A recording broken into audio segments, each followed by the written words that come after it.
بسم اللہ الرحمن الرحیم۔ آج کی ویڈیو میں حضرت زکریا علیہ السلام کے بڑھاپے میں ان کی بانجھ بیوی سے ہونے والی اولاد کے بارے میں ذکر کریں گے۔ حضرت زکریا علیہ السلام بھی بنی اسرائیل کی ہدایت کے لیے بھیجے گئے۔ آپ کے زمانہ میں بنی اسرائیل کی حالت بہت خراب تھی، مگر پھر بھی ان میں نیک لوگ بھی تھے اور ایسی عورتیں بھی تھیں جو اولاد کو دین کے لیے وقف کر دیتی تھی اور ان سے دنیا کا کام نہ لیا جاتا تھا۔ حضرت زکریا علیہ السلام نے اللہ تعالیٰ سے دعا کی اور کہا کہ اے اللہ، میری ہڈیاں کمزور ہو گئی ہیں، سر بڑھاپے سے سفید ہو گیا ہے، میں تجھ سے دعا کر کے کبھی ناکام نہیں رہا، میری بیوی بانجھ ہے اور مجھے اپنے بھائی بندوں سے ڈر ہے، بس تو مجھے نیک وارث عطا کر جو میرا اور یعقوب کی اولاد کا وارث ہو، اس کو ہر دل عزیز بنا اور مجھے اکیلا نہ چھوڑ۔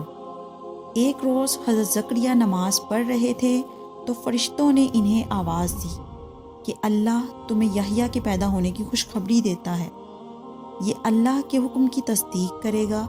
آپ نے یہ خوشخبری سنی تو تعجب سے کہنے لگے کہ اس عمر میں میرا لڑکا کیسے پیدا ہوگا جبکہ میں بوڑھا ہوں اور میری بیوی بانجھ ہے۔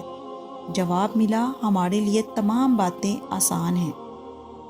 حضرت زکریا علیہ السلام نے عرض کیا کہ میرے اطمینان کے لیے کوئی نشانی مقرر کر دیجئے۔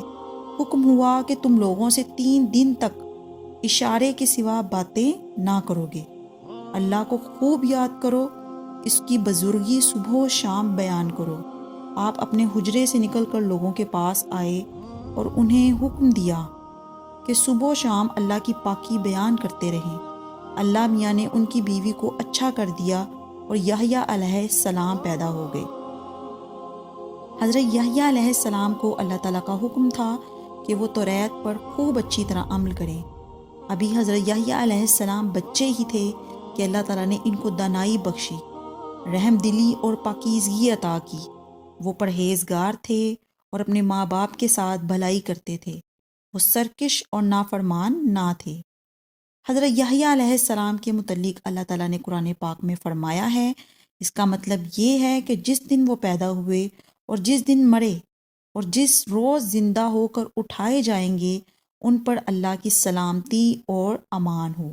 یہ لوگ نیک کاموں میں جلدی کرتے تھے، امید اور ڈر سے اللہ کو پکارتے تھے اور اسی کے آگے عاجزی کرتے تھے۔